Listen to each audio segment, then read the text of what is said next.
Is there a flag on the play? I don't see one. 15, 10, 5, 4, 3, 2, 1. Touchdown! Tennessee scores! Yeah, the sun's burning fog off the Tennessee. The Vawl Navy's making waves and it's orange they bleed. Vawl Nation's tailgating and they're raring to go. Yeah, when Neyland gets to rocking, it's a hell of a show.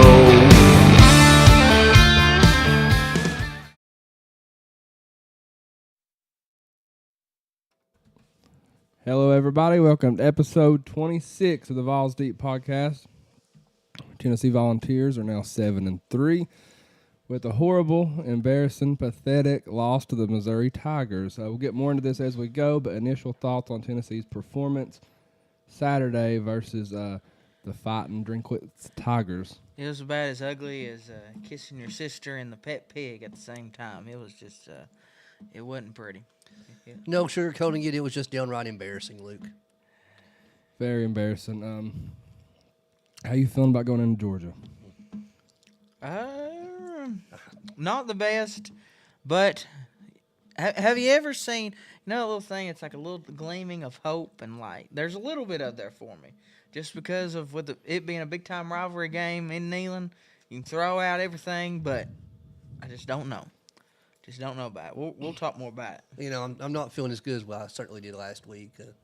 The team hasn't proven that anything to me the last, I don't know. It's frustrating. Dolly's going to be there, so 101,000 people. I hope we still show out and be loud for our team, support them, and they're going to need us because they need all the help they get right now. Hey, you might bump into her, even though she might be 4 sections over from you. I don't know. Dolly's going to have to work from 9 to 7:30 Saturday. 9 to 5 is not going to cut it because 5 o'clock's only halftime. We need her till 7:30. We need some Dolly magic, that's for sure. I'm not very optimistic about it yet. Usually around Wednesdays when I start getting Luke, getting the hope. But you was the one last week that said even if we lose to Missouri, you still think we beat Georgia. Yeah, but you said it too, though. The game happened. But the game happened, and I did not think all we would do is put up 7 points on Missouri. Oh, no. And, yeah, it's rough. As always, coming to you live tonight from the Vawl Cave. Got Spur, got the Spank. We don't have Corbin tonight. Missing you, Corbin. He took the belt with him. He did take the belt, so. We'll just fight over whatever, Spanky. Yeah. Live on Facebook and YouTube. Share this out for us. Give us some likes if you don't care. Thank you all for listening. Thank you for your support. For those that can't watch this entire show tonight, it will be uploaded on all podcast platforms after it airs live. We got a ton to talk about regarding Tennessee football. We'll also hit some Tennessee basketball, men and women. Everything you need to know regarding Tennessee athletics, we'll talk about it tonight. We're going to grade position groups from Tennessee's last performance. Do we call it a performance? No. Man, they tried. I guess. We're going to go over General Neyland's game maxims. Did Tennessee cover all Neyland's maxims versus Missouri?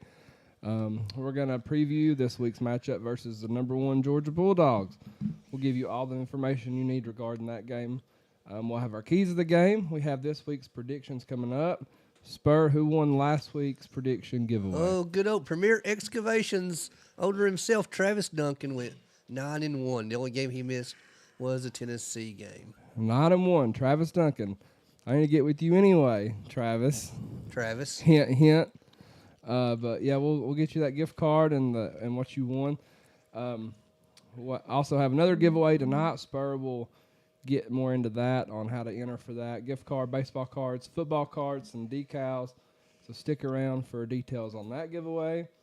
Speaking of predictions, the current football pick'em standings go as follows. I don't even want to talk about this. It was bad.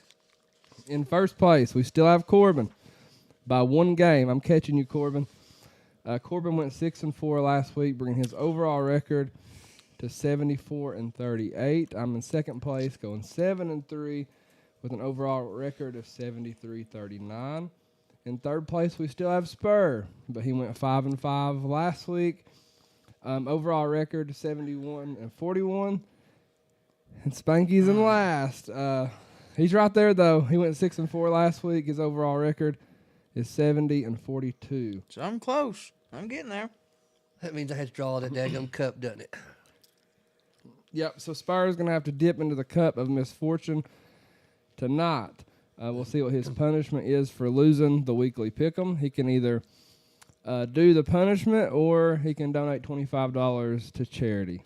Nothing much could be worse than sitting in a stadium in Missouri last weekend. So That could be Bring it one on. of the punishments. You have to watch the game back. oh gosh, no! Don't make me do that. Yeah, I've already done. The other night I woke up and it actually just automatically played for me, so that was fun. There you go. But we'll explain to you how to enter the giveaway later in the show so you can win some cool prizes. We have Start Bench Cut. We have Florida, Alabama, Georgia, or other. And, of course, we have the duel. Who will win the championship belt that's not here tonight? It's fan listener voted, so you'll need to stick around. Corbin's got to ship it to us, and he's got to pay the shipping. Where you at, Corbin? I don't see him in the comments yet. But it's fan/listener voted, so you vote in the comments who you think is going to win the duel, and that'll be our winner for the week. You don't want to miss this entertainment. Hit the comment box real quick. Miranda says, "Hey, so embarrassing the week before Georgia, but hopefully we'll walk into this game with a much better attitude." We're going to have to, Miranda. And thank you for your support. We appreciate you watching every week. Miranda's in here every single week. Edith says we're about to hashtag do it for Dolly. That's right. I hope so. Miranda says she wished she could find tickets, but not for the price of an arm and a leg. Man, that'd be real high if we'd beat Missouri. Yeah. Yeah, they would. Yeah. Willie Nelson high. Right now it's just one arm. It was an arm and a leg. Josh says, still over here screaming, go big damn orange. Amen, brother. Ethan Never says, happy early birthday, Spanky. That's right. Thank you, buddy. The greatest day on the history of Earth is tomorrow, everybody. November 16th. I've already won the duel. Thank you, Miranda. Justin says, what's up, guys? Dalton Connect is a baller. If You Corbin got that was here, right. she'd We're going vote to for yes, too. talk more about him later on. Josh says he deleted the game off his DVR as soon as he got home. Man, they got DVRs now? That's the thing. My mama used to have one of them. I think he's just record talking Monday about Night just Raw. in general. Yeah.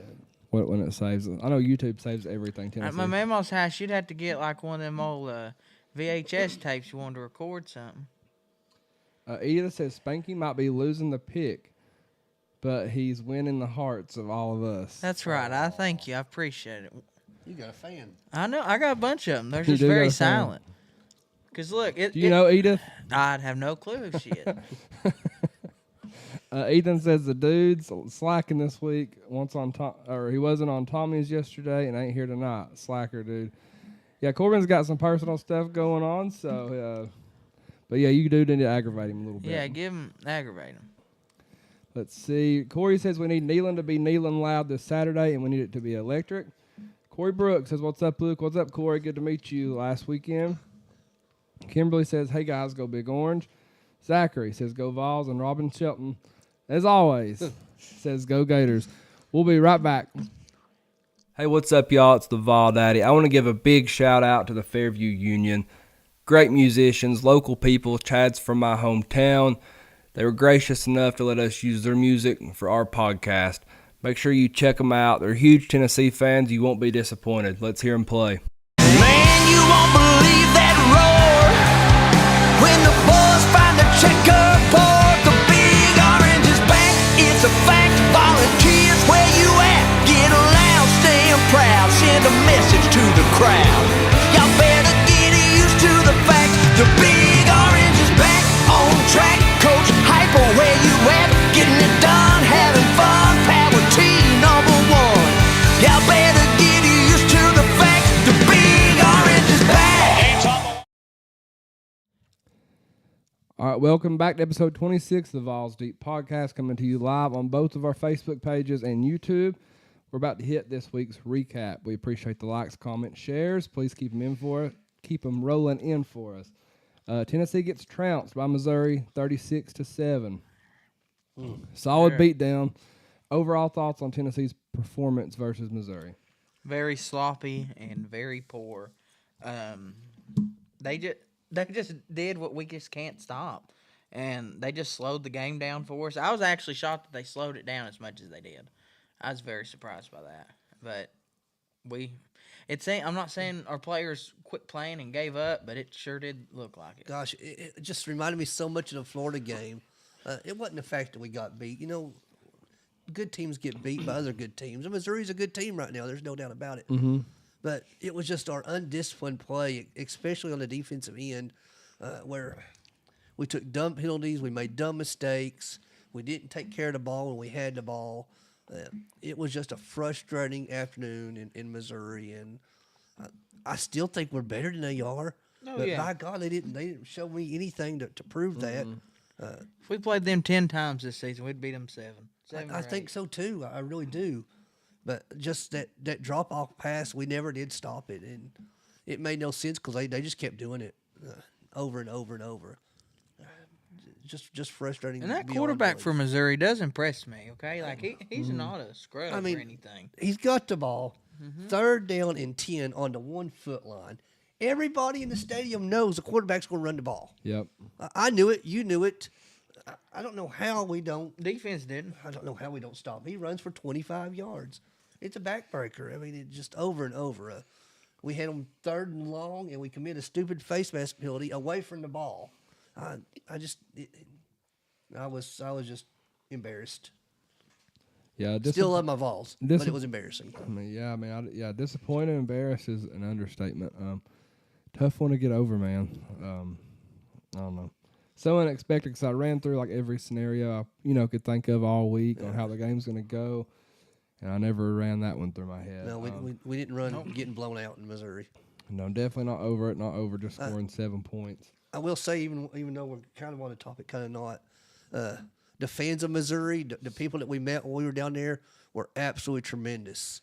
Couldn't ask for a better welcoming for the away fans. We were greeted by everyone tailgating, offered alcohol, beer, food, anything you want. They were very welcoming, and that was a nice sight to see. Yeah, that was probably the nicest fans we've ever. There's a few after the game, but I mean, But we earned it. we did earn it. We deserved it. Let's go over some Tennessee offensive stats. Tennessee ran the ball as a team for only 83 yards total. Joe Milton led the team, 10 carries for 36 yards. Jalen Wright followed, 7 carries for 22 yards. Dylan Sampson, 3 carries for 20 yards. Jabari Small, 3 carries for only 5 yards. Overall thoughts on Tennessee's rushing offense? And I'm not saying this, but when your quarterback is leading in rushing yards and he's not known for his legs, that's saying something about your run game.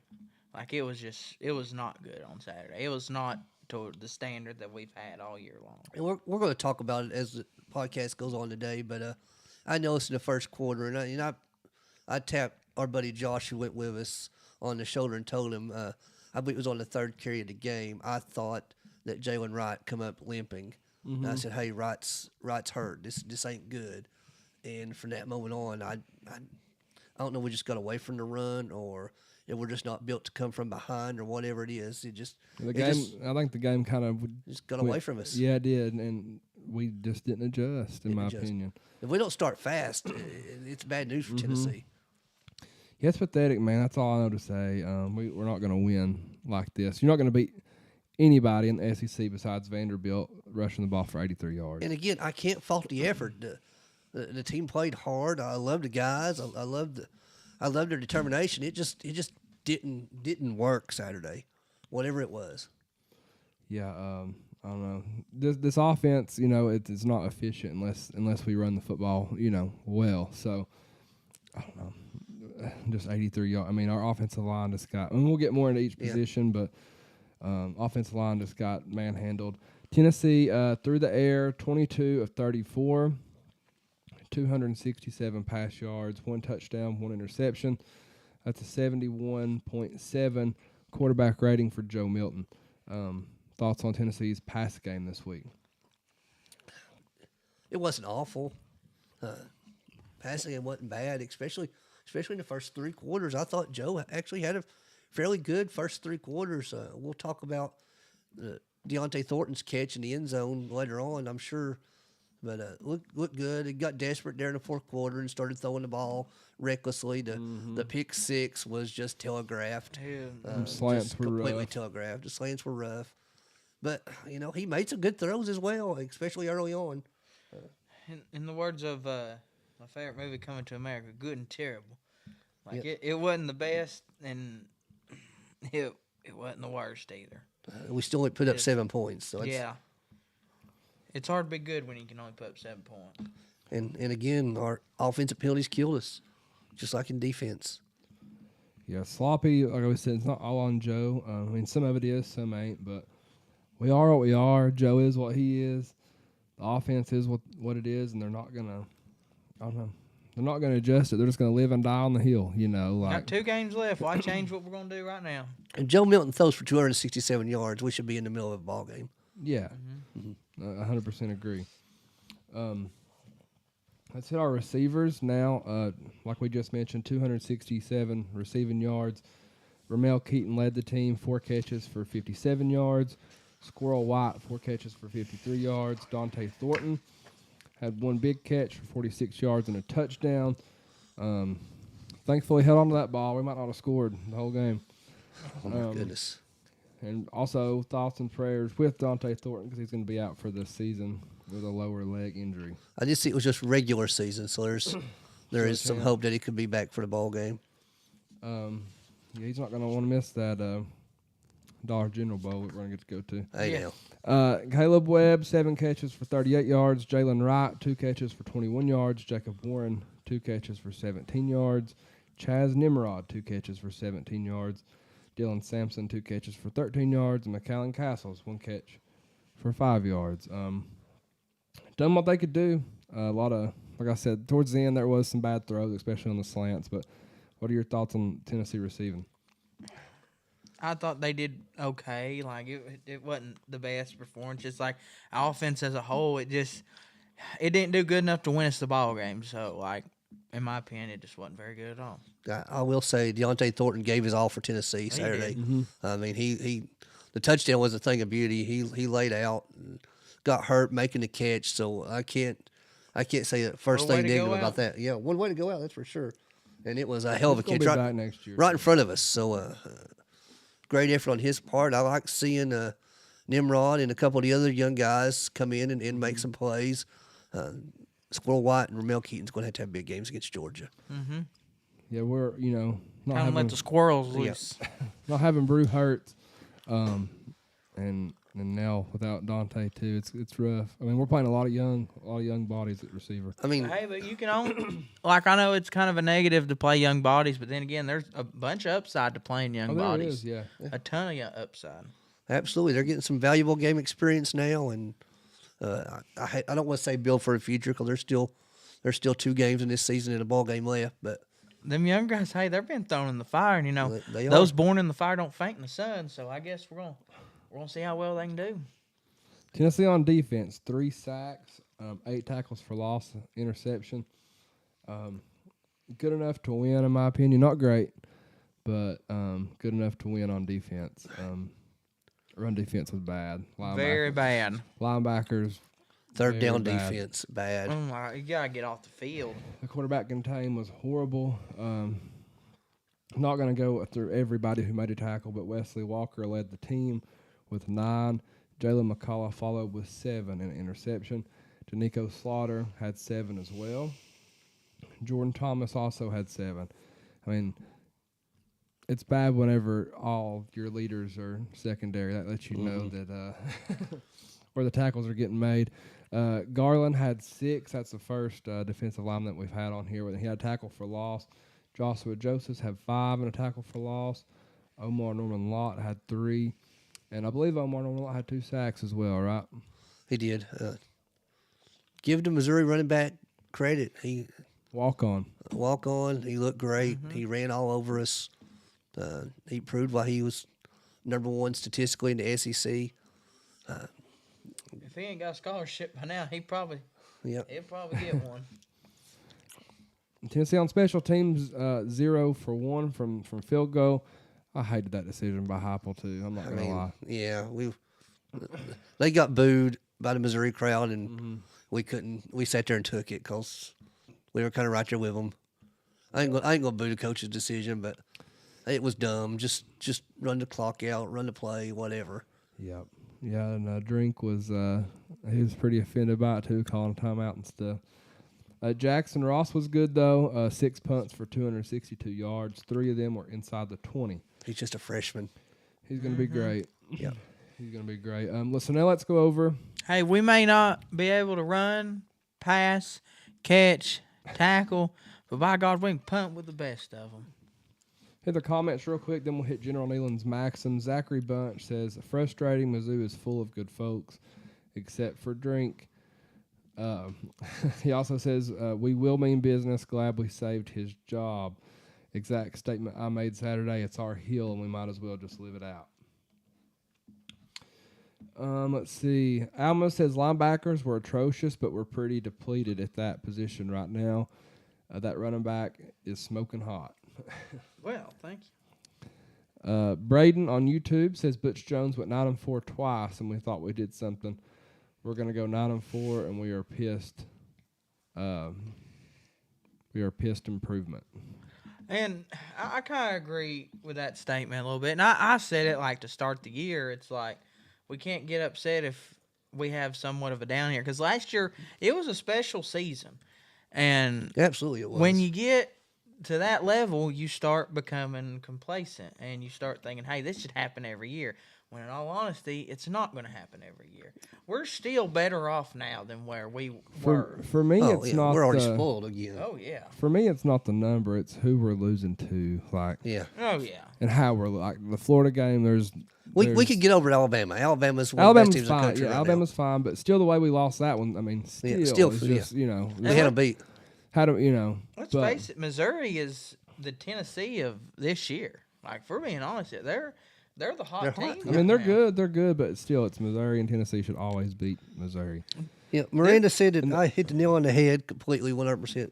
Not sure which topic, but she says that she hates to be that person, but this was one of the situations that we should have swapped Milton out. From the TV's point of view, Milton just looked like his head wasn't in the game from the start. She's questioning his leadership. That's what she feels like he lacks or we lack. But maybe it's just something that she saw differently. You know, I seen several players that looked frustrated and lashed out a little bit. I seen some, not really helmet throws, but arms flailing in the air, and it just seemed like undisciplined from everyone, and it just didn't make any sense. It's something we hadn't seen in this team since the Florida game. Mm-hmm. Yeah, well, I got a call from a very big donor right after the game. He basically had the same feelings as you're talking about right now. Just the players were just frustrated. They were mad and, you know, just kind of confused of, you know, what happened, what went wrong. I'm glad I wasn't the only one that noticed that. So, Josh Jackson said the QB run killed us. He says behind the sticks too many times, that killed our run game. Yeah, I mean, they just whooped us up front, man. you know, that playing that soft zone is like playing Russian roulette. You never know what you're going to get. So trying to hit all the comments here. Let's go over General Neyland's game maxims. Should be pretty easy. We'll go over each one and agree or disagree if that maxim has been reached. Maxim 1, the team that makes the fewest mistakes will win. They sure did. Yeah. Yep. 3 turnovers for Tennessee, 9 penalties for 95 yards. Number 2, play 4, make the breaks. When one comes your way, score. No, we didn't capitalize on. No, we didn't make the breaks. No. And what breaks we did have, we didn't capitalize on. We get Missouri at the 1 foot line, and we can't stop them. Mm-hmm. Number 3, if at first the game or breaks go against you, don't let up. Put on more steam. Oh, yeah. Like, we were dead in the fourth quarter. Yeah. There was no coming back, and we sat there and we knew it. And the fourth quarter was like the old Hank Williams song, Dinosaur. Hand me my hat, excuse me, ma'am, where's the door? That was it. Protect our kickers, our quarterback, our lead, and our ball game. You know, how many sacks did Missouri have against us? I forgot to write that down. I didn't see Joe get hit too many times, so you know he was hurried a few times. But Hey, offensive line is up for one of the best offensive line awards in the Oh, country. yeah. We didn't cover many maxims all this week. Ball, Oski, cover, block, slice, pursuit, and gang tackle for this is the winning edge. No. No. Nope. Press the kicking game. Here's where the breaks were made. Our punter did well. Yep. Punter did well. And, we made some Not many mistakes. opportunities. We made mistakes on the run or return game as well.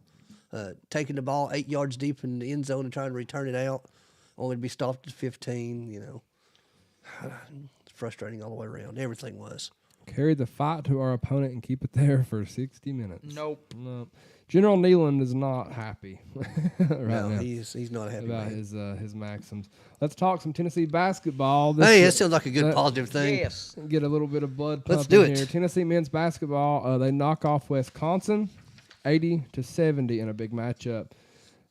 Great game. They overcame adversity. Sloppy at times, but you expect that early in the season. Yeah. You're still trying to get a feel for each other. Dalton Connect is a man He's a beast, man. playing with boys. I'm so excited to see him the rest of the year. What a find for Rick Barnes, getting that type transfer in here from junior college, coming to play. He's going to be a megastar this year at Tennessee.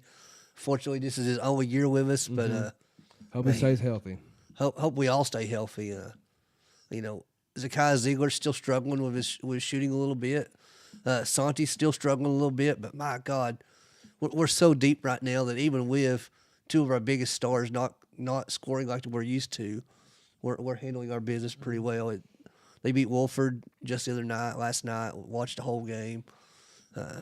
We look good, and I'm so happy for that.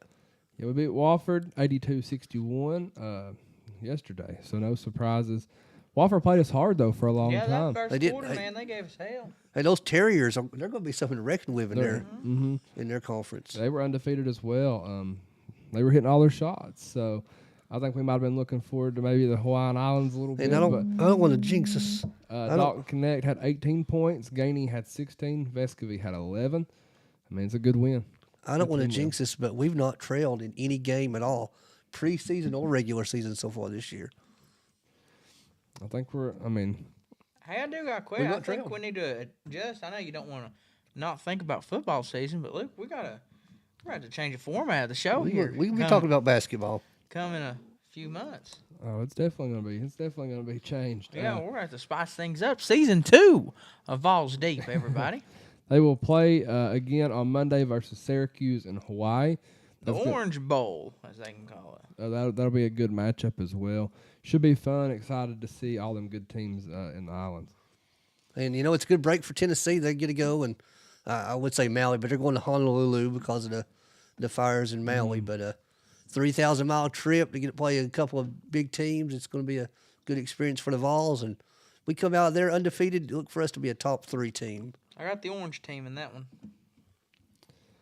The Lady Vols, they played Florida State, took a close loss, Hate 92-91. Florida State. They beat Memphis 84-74 on Monday. Their next game will be against Troy on the 19th of this month. Thoughts on the Lady Vols so far this season? Man, that game at Florida State was tremendous. Did either of you catch it? No, I didn't get to catch that one. I watched it from beginning to end. Florida State scored 36 points in the first quarter. They were shooting from everywhere, and everything they shot went in. Did Rakia get hurt in that game? They never did say where she got hurt. I think it was more of a practice injury.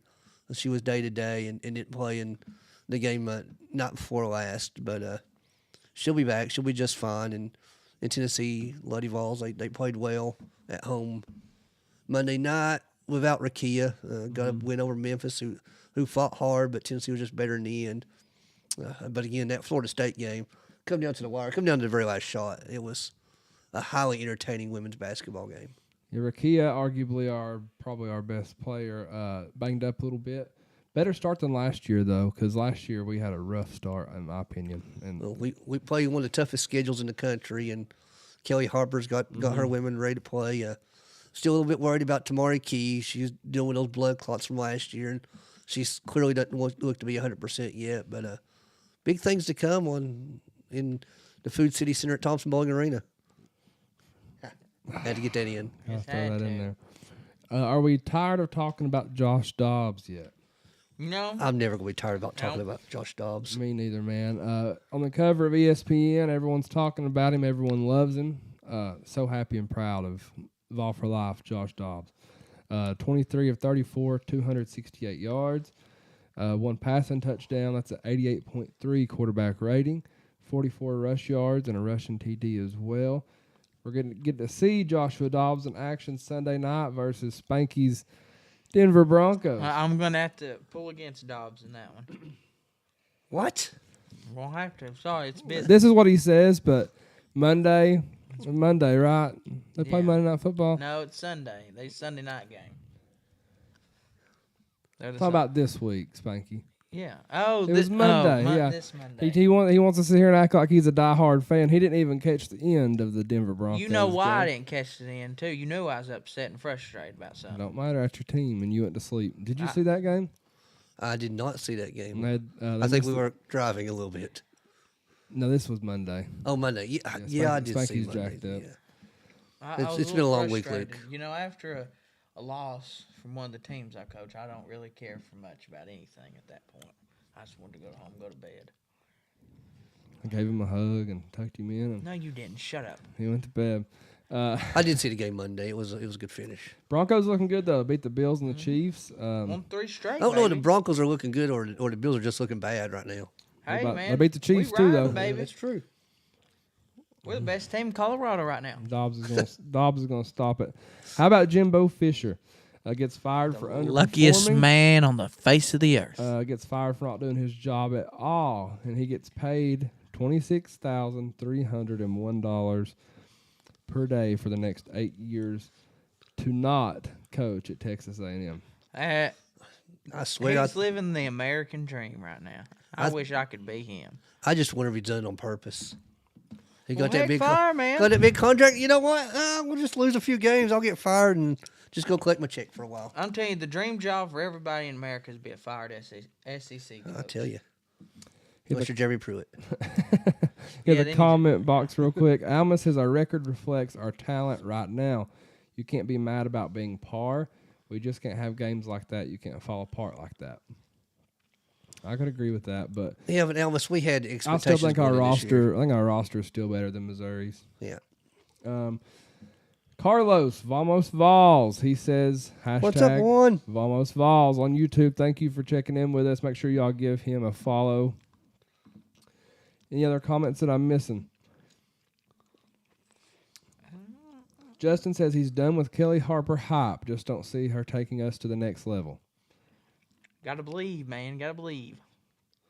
You know, there are very few women's coaches that's out there that could take a team to the next level. There's women's games grown so much since Pat Summit. Mm-hmm. There's so much parity, and then it takes a lot to build that roster up. And I think Kelly's doing a great job. Edith, who's this Edith girl? Says Texas A&M cut their Jimbo clean off. Yeah. Heck yeah. Miranda says, how can they pay him that much to fire him? All the money. Contract. All the money. Justin says for that kind of buyout, he'd be having to right tackle kicking field goals. Yeah. Sounds about right. Hey, you never know. Sometimes them big boys are very agile. They can do some things that shock you. Miranda, just to answer your question, how can they pay him that much to fire him? Well, he's got a $95 million guaranteed contract for 10 years. And He's when getting paid, it's- what, 78? when it's guaranteed, it's guaranteed. That means if he works 2 days or 10 years, he's getting the same amount of money. Mark Avery says, go, Justin, go, and sends 1,000 stars. Thank you, Why not? Avery. We got stars. We appreciate it, Mark, very, very much. That was our recap. We'll be right back, and we'll have our first main talking point Send us them of stars, everybody. the day. Yeah, keep sending them stars.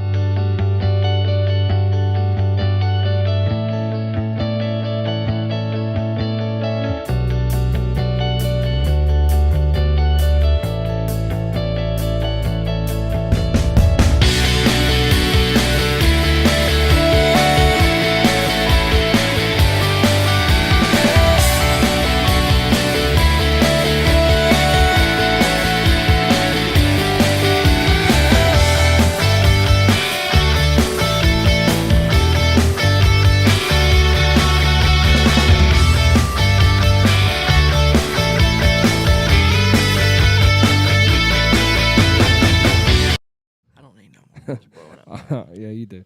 All right, we're back. We got our first main talking point of the day presented by Big Orange Concrete Pumping. I can do it with you, Spank. Taylor Jones of Big Orange Concrete Pumping has been doing this type of work for a very long time. He has one of the biggest lime pumps in the state, so make sure you reach out to Big Orange Concrete Pumping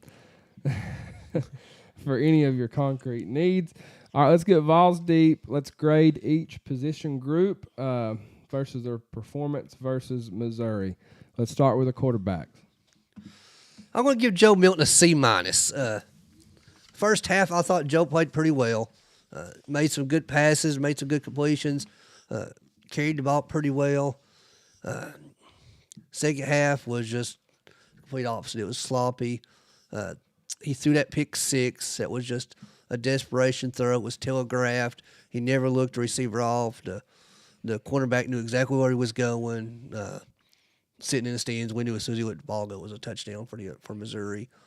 The fumble he had was frustrating. I think it was more Dylan Sampson bumping him than it was himself. Mm-hmm. I still question how the referees could kill the play 3 seconds after the ball was snapped. That's Done the another same story. thing against Alabama, too. They sure did. I'd like to see some clarification on that and why they're able to do that now.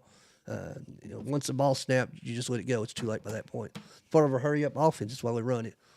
But overall, I thought Joe was just okay. I want to go with the same route. I want to give a C. I thought he could have done some things a lot better. I thought he could have helped lead us just a little bit better. He didn't have a terrible game by any means. I'm not bashing him or nothing.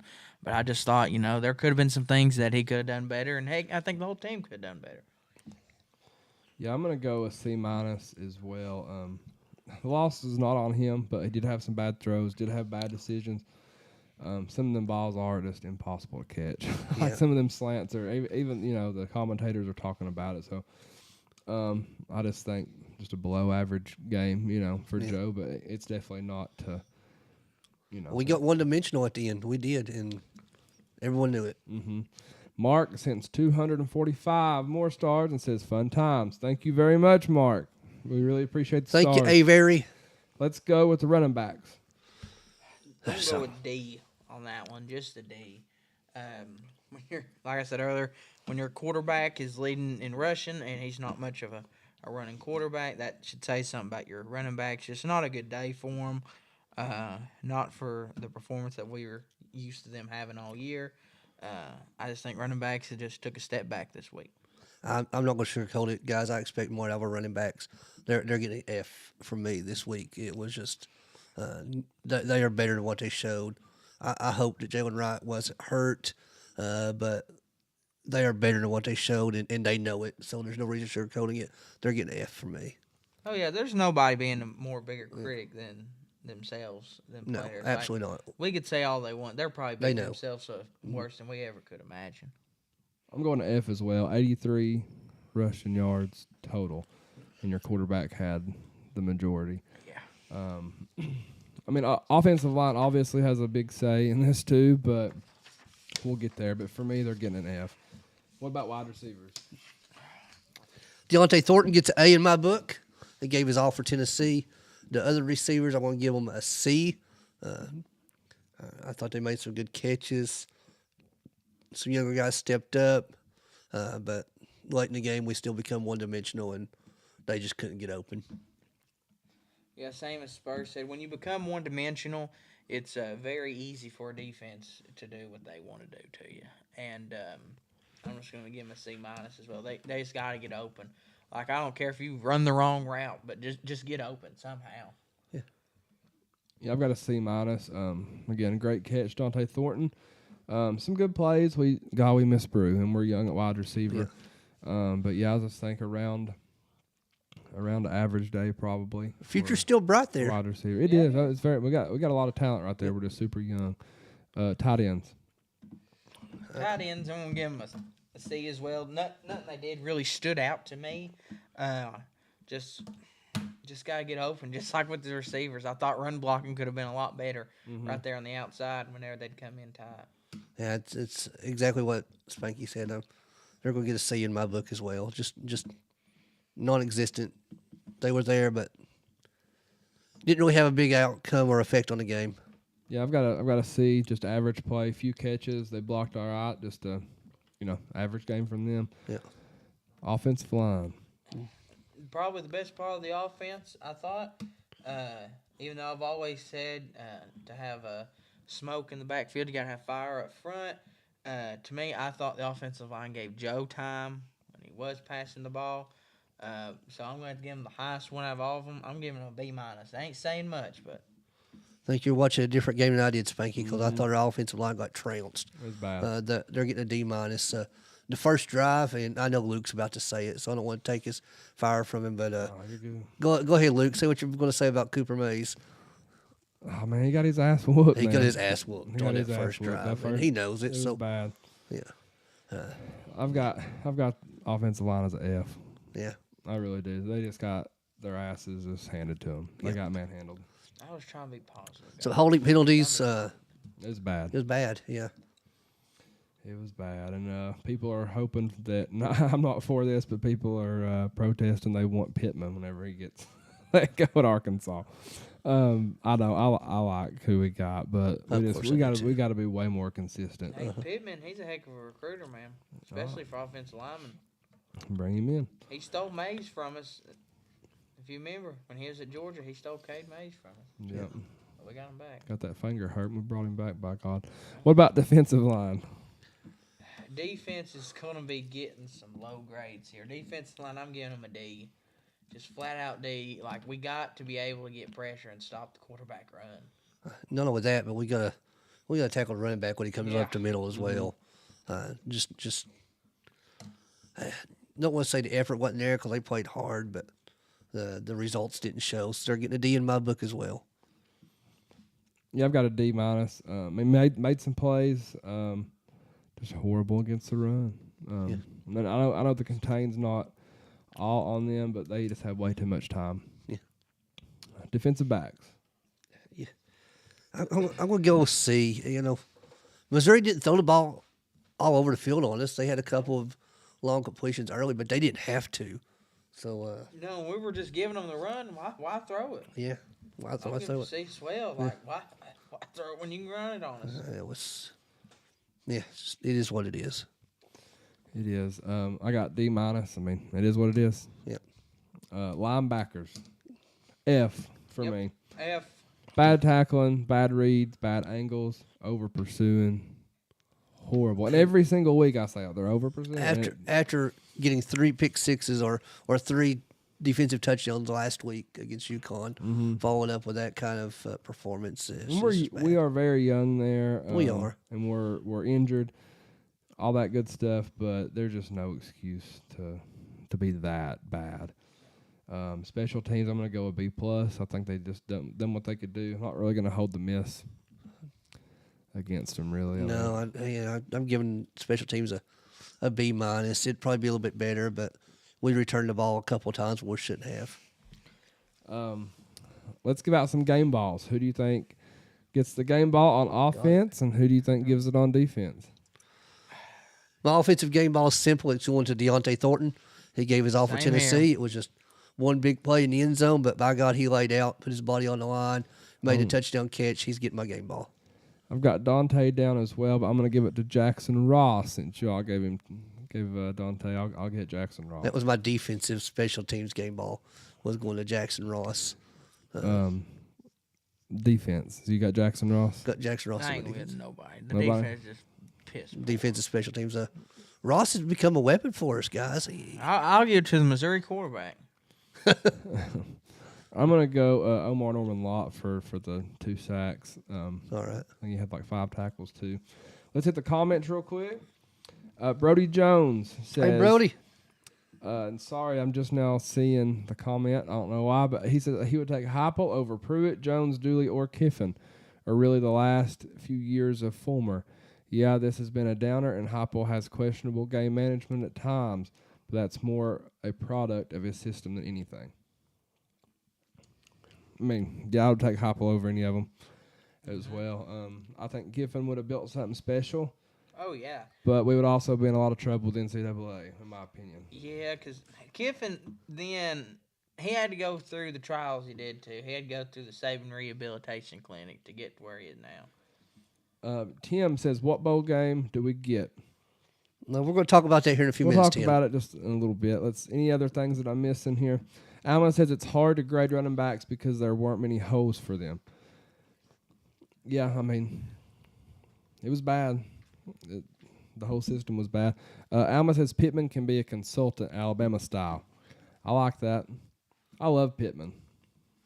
I do too. I think he'd be a great coach for us. I do too. All right. Thank you all for listening to our first main talking point of the day. We're going to take a short commercial break, and we have a lot more coming your way, including a giveaway. Share this out for us. Comment for us. Hit that like button. If we missed your comment, comment again. We're going to have start, bench, cut next. Big Orange Concrete Pumping. They can accommodate any residential or commercial concrete project that you may have in mind. They have one of the biggest line pumps in the state. They take a lot of pride in their work, and they're waiting on your phone call today. Their number is 865-371-3367.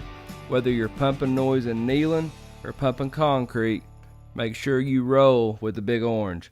That's Big Orange Concrete Pumping, 865-371-3367. Welcome back, everyone. Episode 26 of the Vawls Deep Podcast. We're live from the Vawls Deep Man Cave. We hope you're having a great Wednesday night, live on Facebook and YouTube. 26 episodes, Luke. Half a year already. That's true. That's crazy, ain't it? Yeah, That's halfway crazy. there, baby. Antonio Bridges says, yo, what's up, man? We'll see you Saturday, hopefully.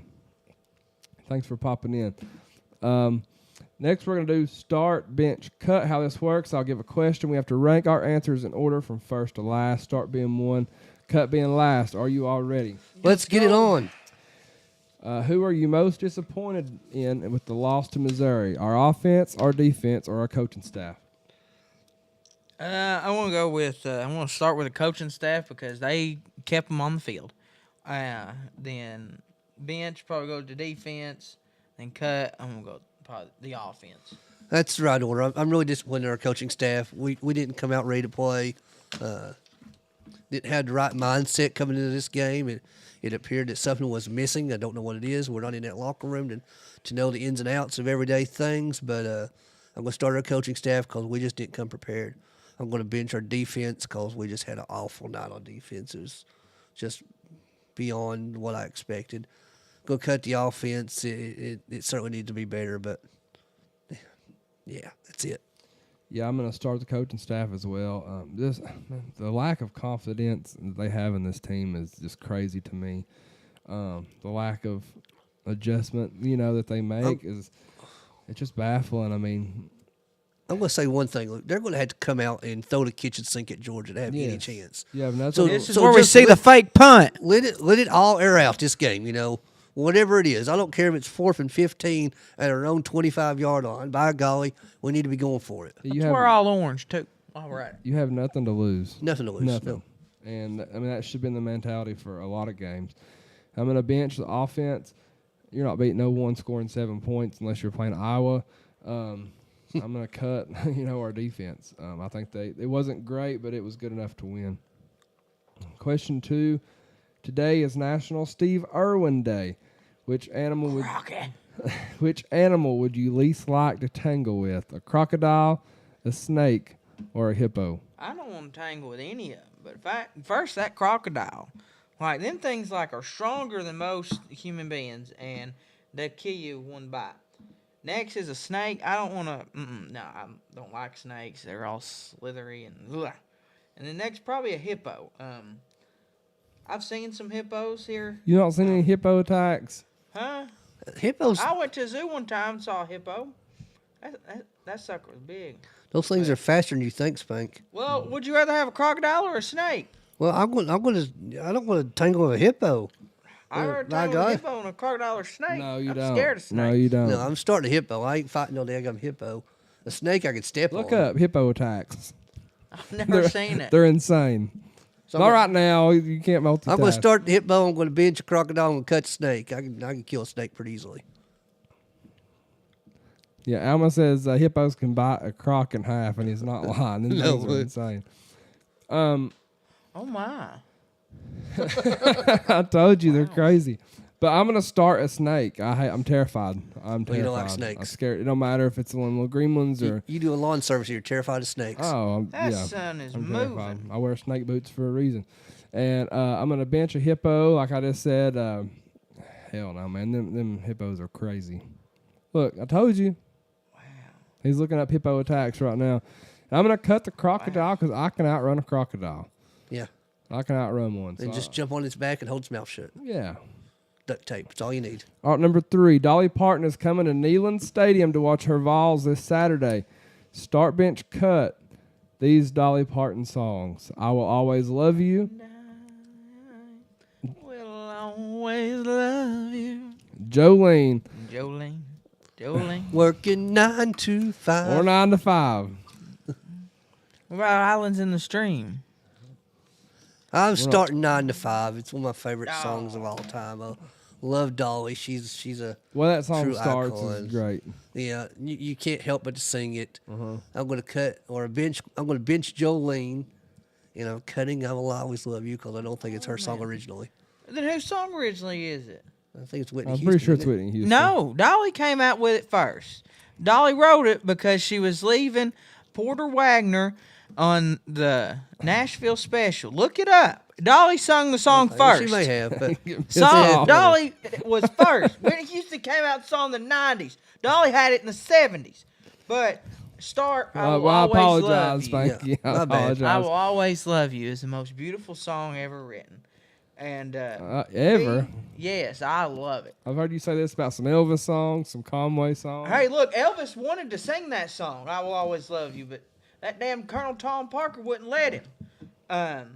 But then Jolene, Colonel Parker. loved that song, love it to death. 9 to know 5, Colonel I like it, but I can't relate to it. I usually go into work about 7, I get off around 3, and I just can't relate to 9 to 5.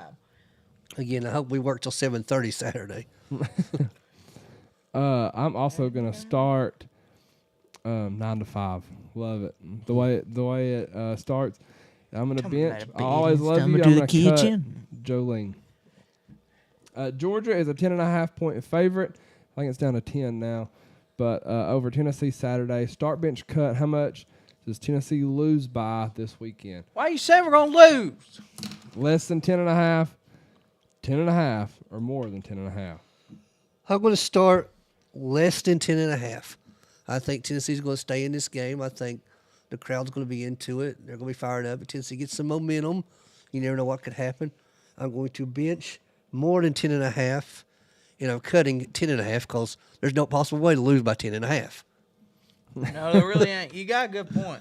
That is a good point. You got a really good point, Damn Spur. Spray got me on that one. Good point, Spur.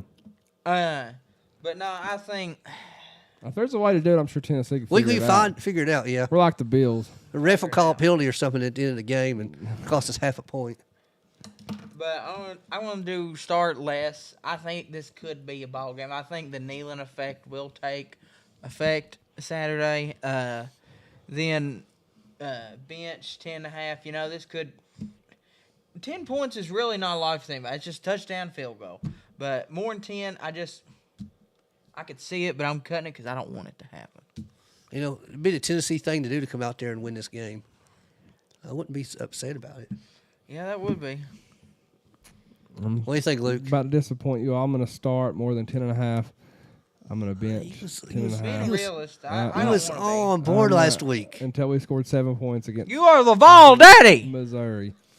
And I'm going to cut 10.5. Yeah, I'm going to get some hate for it, whatever, but we are what we Brother, are. We are what we are right now. And we are what they, Call a spade a spade. what they've shown us. So, last one, start bench cut. Which bowl game do you want Tennessee to go to? The Tax Slayer Gator Bowl, the Music City Bowl, or the Liberty Bowl? This is very, very, very easy for me. I want to go to Jacksonville again to Tax Slayer Gator Bowl, bench the Liberty Bowl, and I'm cutting the Music City Bowl. I'd rather go to the Belk Bowl than the Music City Bowl. If they go to Nashville, I'm just telling you right now, I don't want anything to do with that Music City Bowl after the last time we was there. I'm going to go with the same as Spur Tax Slayer Bowl. That's the bowl I think they will get. just because you started the season in Nashville, and then with the Liberty Bowl being in North Carolina, that's where we're going to start the season. Liberty Bowl's in Memphis. No, it's in which bowl's in Liberty's in Memphis. Then which one's in That's that Mayonnaise Bowl, I think. Oh, okay, think it yeah. is in That's Bowl. another bowl we are rumored to go to. But the Liberty Bowl, I'm going to go with the bench, then cut Music City Bowl. I just don't want wanna to go see back the to memes of Heupel gets covered in mayonnaise. Oh, well, he won't do it. He it. won't. It do is rumored that He the won't do Mayo it. Bowl is. I'm gonna start That's the what they say on Liberty Sports Bowl Source. because I want to go to Memphis and I want to see Graceland. That's a good I'll- point. I Good will- point. I will Luke. go. I will Good go to point. Memphis. I I want don't want to go anything to do Bill with Street. it. So I'm changing mine now. Start the Liberty Bowl. That's a good point. Good because I point. do want to do that, and I'm gonna bench the Gator Bowl, and I'm cutting Music City. We was already there once this year, and then We'll say 21, Jacksonville was a so- lot of fun for the Gator Bowl last time we was down Hey, there. Jacksonville They could did a be good job with it. shorter drive than Memphis, Rick. It's not bad. It's a fun drive too. Got a beach. It's warm. I don't like the beach. 'Cause you got the Blues in Memphis though. You got AEW in Jacksonville. A Christmas. Oh, you're gonna have him all tore up. Without you. Let's hit the comment box real quick. I'll be so blue. Alma says on YouTube, Dolly, Jolene, I will always love you, and 9 to 5 is his order or her order. Let's see. Josh says Gator Bowl against North Carolina. That could be an exciting. That could be a game. Right Alma says, don't forget about Georgia. Their only real road game was against Auburn. They don't really play on the road much at all. Edith says, we're winning Saturday. We need a miracle, but lucky for us, we've got an angel stopping by. Talking about Dolly. Austin says, I think Georgia will come out trying to run all over us like Missouri, and when it doesn't work, they'll start throwing the ball and put up some major points in the second half. Yeah, they're definitely going Could happen. They're definitely going to use Bowers, and Georgia's been a great second half team all year. I mean, look at the Ole Miss game. Yep. A lot of games this year has went that way. Am I missing any comments? Good. I'm really saying no. All right, that was Start Bench Cut. Very fun segment, one of my personal favorites. We have our second main talking point of the day next. We're going to answer some tough questions about this Tennessee football team. Stick around. We have our giveaway coming your way. We have we're going to preview the Tennessee-Georgia game, and we're going to put your skills to the test with Spurs predictions. We'll be right back. ZNN Concrete are the professionals you need to call for all of your concrete finishing needs. Driveways, sidewalks, curbs, garage pads, footers, and much more. They can do it all. No job is too big, no job is too small. Give ZNN Concrete a call today, 865-360-6176, residential or commercial. That's ZNN Concrete, 865-360-6176.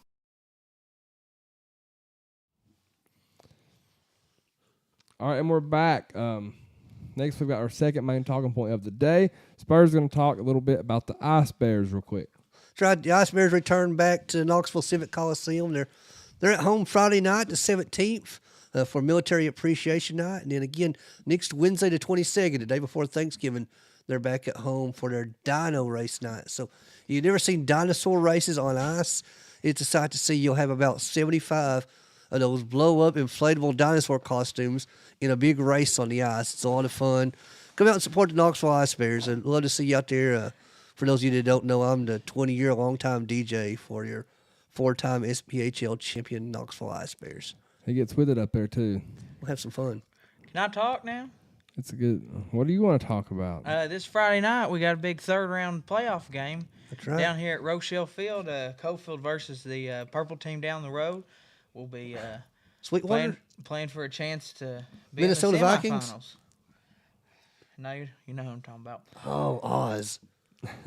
But more importantly, we got on December the 2nd at John Jackson Memorial Gymnasium. Here we go. We're going to have How Cofield Stole Christmas, a Joe Kazana Promotions / NWA show. I hope everybody can make it out. If you need more information, just private message me. And if you don't want information, still private message me, people. It's my birthday tomorrow. Yeah, he's wanting some birthday money. Yeah, it's going to be my Kobe Bryant here. We have our second main talking point of the day presented by Trident Hydro Clean. Thank you, Jacob Haney with Trident Hydro Clean for sponsoring this segment. Tennessee was embarrassed by Missouri on Saturday. No way to sugarcoat it. Many concerns, many questions. Where do we go from here? That's the $1 million question, Luke, is where do we go from here? Do we fall apart against Georgia and come out like we just don't care, or do we come out motivated with a different attitude and throw the kitchen sink at them and hope for the best? I don't know where we go. A lot of me questions whether or not we're going to redshirt Nico at this point. He's still eligible for that, and if not, then if he doesn't play against Georgia, does he play against Vanderbilt in our bowl game? It's a lot of questions to build for the future. It's like in life. It's like you got two things. You can either let it happen or you can do something about it, and that's where we're at. We can either just sit back, like, okay, our season's over. Let's just throw in the towel. We can have a little bit of pride. And I think that's what these next two games are going to be about. They're going to be about pride. It's going to be about how much you really care for that Tennessee Orange, how much you care about that Power T. And I think our players have enough pride to where I think they're not just going to lay down this Saturday. Oh, no, we're not laying down for nobody. Yeah, I've got the exact same thing as you do, Spanky. There's nothing to play for at this point except for pride. And Pride, man. that's all. That should be why we all But love Tennessee. Pride. There's 115 plus Division I schools that's only playing for pride at this point. Mm-hmm. And they still go out there and they give their all every single week. So, if you don't play for pride and for that orange and white you're putting on, then why are you here playing in the first place? And, So, it's just the competitive nature, too. Like, it's like I don't care if we're playing checkers or tic-tac-toe, whatever. It's like I want to do everything I can to whoop your ass. yeah. And that should be, like, every one of these players' mindset here. I'm going to do anything and everything I can to try to beat you. I'll be just as sick Saturday morning if we lose to Georgia this week, whether it was 4 to East or not. So, and be just as happy if we beat them. Yeah, you got to have pride in the Power T, have pride in the last name on your back. You just have pride to finish your last two games in Neyland Stadium. Yeah, absolutely. That's it. Very few people on this earth get to put on that jersey and play in front of 101,000 people in Neyland Stadium. So come out there and, as the sign says, give your all for Tennessee today. Tennessee injuries have played a huge part of the season. No excuses, but Dante Thornton, you got Kamal Haddon, Arion Carter, which is a huge, mix-in linebacker, true freshman. Elijah Simmons, he was hurt until the Texas A&M game. Keenan Peely, we've not got to see him since week 1. Brew McCoy, more than just our star receiver, but probably our biggest leader on offense. You got Gerald Mincy, Danico Slaughter, Cooper Mays for pretty much half the season was not there. Andre Carrick, this has to play a huge part. Every one of these players are not only key positions, but key roles, irreplaceable roles. I don't want to say we were pretty lucky last year not to be injury bug-ridden, but we didn't have nowhere near the number of major injuries last year we did this year, with the exception of Henry Hooker, who got hurt late in the season. But Luke's got something that's no, not you. It's this comment. No. But there's it's next man up, and that's what we're building depth for. So we hate seeing these guys get hurt. Hopefully they get better and come back next year stronger than ever. Yeah, I you can't be more any right than what you are, Spur. Go ahead and hit that comment there, Spanky. Which one? The Dino Race one? No. Oh, Happy birthday, Spanky. Oh, yeah, I was understanding that. Yeah, we appreciate Read that name. We appreciate Without read it or just say it before you think about it. It ain't one. Come on, man. Let's move on. What is it? Edmund? I don't know. Try to say that name. I don't know, but look, I love all my beautiful people out there in TV and radio land. Edith says, happy birthday, Edith, Spanky. yeah. You're my favorite. Don't tell the others. What's the last name? Edith. I have no clue. But I appreciate the love. What's your biggest concern going into this matchup versus number 1 Georgia this weekend? My biggest stopping Brock Bowers. That's my biggest concern. We got to stop him. Is he up for the Heisman? I feel don't think he is. I think he should be. He's not Like, I'm top tired 4. of the I don't Heisman believe. Award just being quarterbacks. I agree. I think he should be up for it. I would say getting hurt probably had a Yeah. lot to do with it, but I would say Brock Bowers, the Georgia tight end, but I'm just going to say our offense. I mean, can we even score against Georgia? You know, good question. My biggest concern going into the Georgia game may have to do with more off-the-field stuff is what happens to Tennessee if we fall behind early in this game. What happens to our fan base if we fall behind early in this game. Mm-hmm. Guys, let me tell you something. There may be 101,000 people in that stadium, in Neyland Stadium. There is zero excuses to boo this team.